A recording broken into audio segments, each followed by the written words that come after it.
mentioned, guessing when someone will come out of a coma, or if they will at all, is like trying to guess the numbers on the next Powerball. It's estimated that somewhere between 20 to 40% of people will never come out of their state after surviving an initial injury, whether it's poison, oxygen deprivation, hemorrhaging, or something else. Another study showed that in the US and the UK, 54% of comatose patients died, while 31% survived and were able to resume a life relatively similar to the one they had before the coma. And while 31% is probably a higher survival rate than you might expect, these states include both short-term and long-term comas. The numbers on long-term incidents, like the ones in most movies and TV shows, are much more grim. It generally seems like comas follow Newton's first law of motion. An object at rest will stay at rest. The longer the coma lasts, the more likely that person is to stay in it. Dr. Ralph Wayne, a psychiatrist who works in the field, says that patients in a persistent vegetative state for multiple years have just a 2 or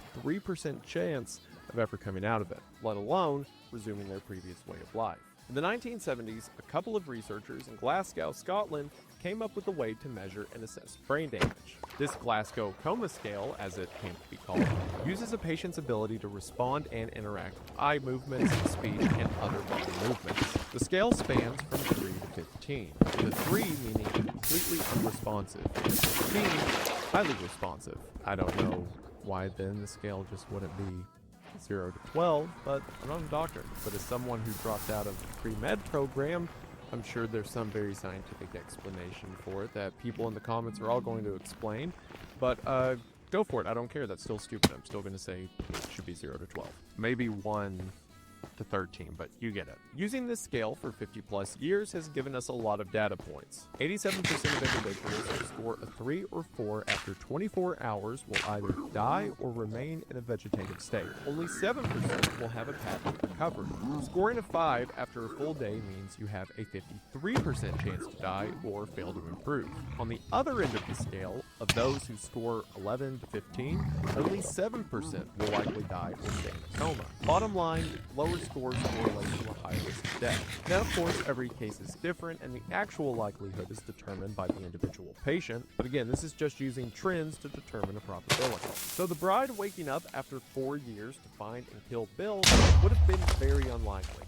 Rick Grimes waking after a few months, while still highly unlikely, is a bit more probable. Running from zombies so quickly afterwards, not as much. But what about reality?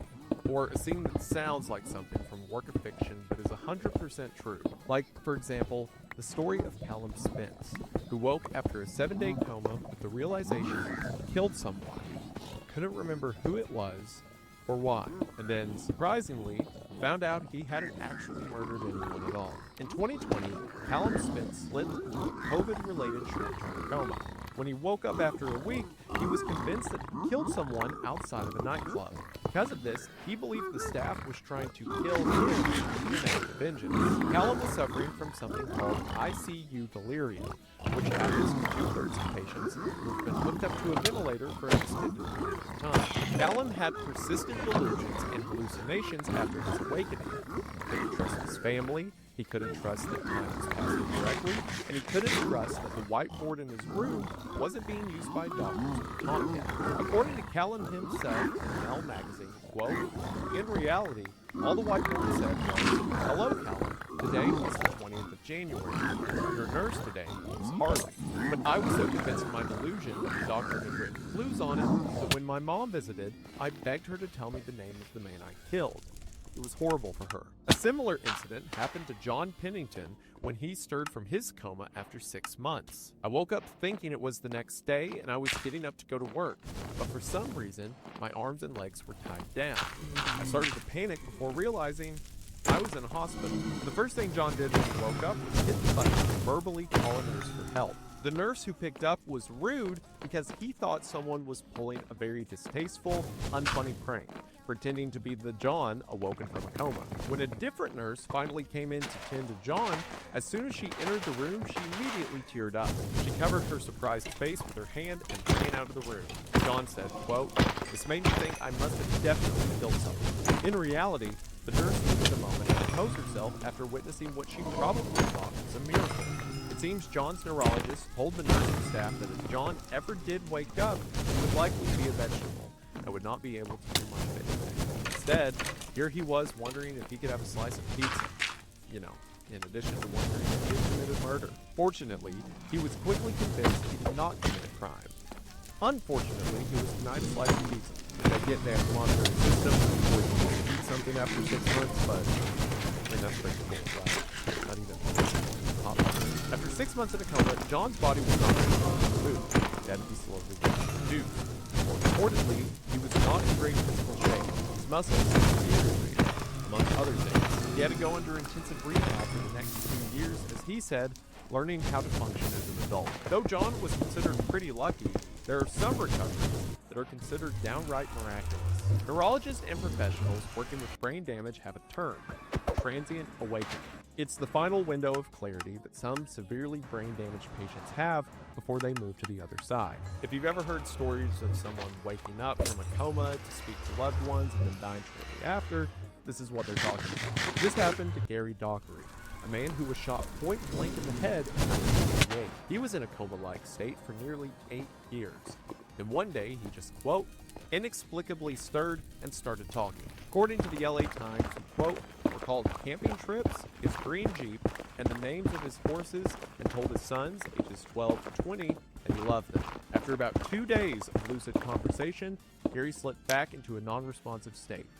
He died a year later. This is of course tragic because Gary passed away, but what a moment for the family. I mean, how many people do you know who have lost a loved one, who have talked about, I just wish I could have another day with him. I just wish they could see me now. Well, Gary did. When he went into the coma 8 years ago, he had kids who were 4 and 12. And then he suddenly wakes up for 2 days and gets to see them when they're 12 and 20. His family gets to share experiences with him, tell loved ones about him who have never even met him before. It's of course tragic, but to many, this could be seen as a silver lining, a moment of brevity in the storm. It was a similar kind of clarity that helped Wanda Palmer, a woman from West Virginia who was in a coma for 2 years, find justice. She suffered serious head injuries in 2020 after being physically attacked by someone. For the duration of her coma state, her brother became a suspect in Wanda's brutal beating, but the authorities didn't have enough evidence to file any charges. And then, to Brother Palmer's misfortune, Wanda woke up 2 years later in 2022 and was able to find her voice, which she then used to tell the police that it was without a doubt her own brother who did it. He was charged with attempted murder and malicious wounding. Wanda passed away 2 years later. Which I would hope at that point they would upgrade the attempted murder to just murder, right? Like, she clearly died of the injuries, it was just 4 years removed, but those injuries were caused by her brother. Regardless, we talk a lot about finding justice for those who have passed, but Wanda found justice for herself in the midst of her passing. Another fascinating, miraculous case is Hero, who had a stroke at the age of 50 in 1963. He was watching a news report on the assassination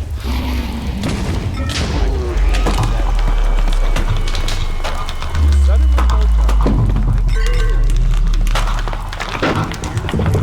now at the age of 79 and started talking. Supposedly the first thing she said was, quote, turn on the television, I want to watch I Love Lucy. She missed the Vietnam War, the Cold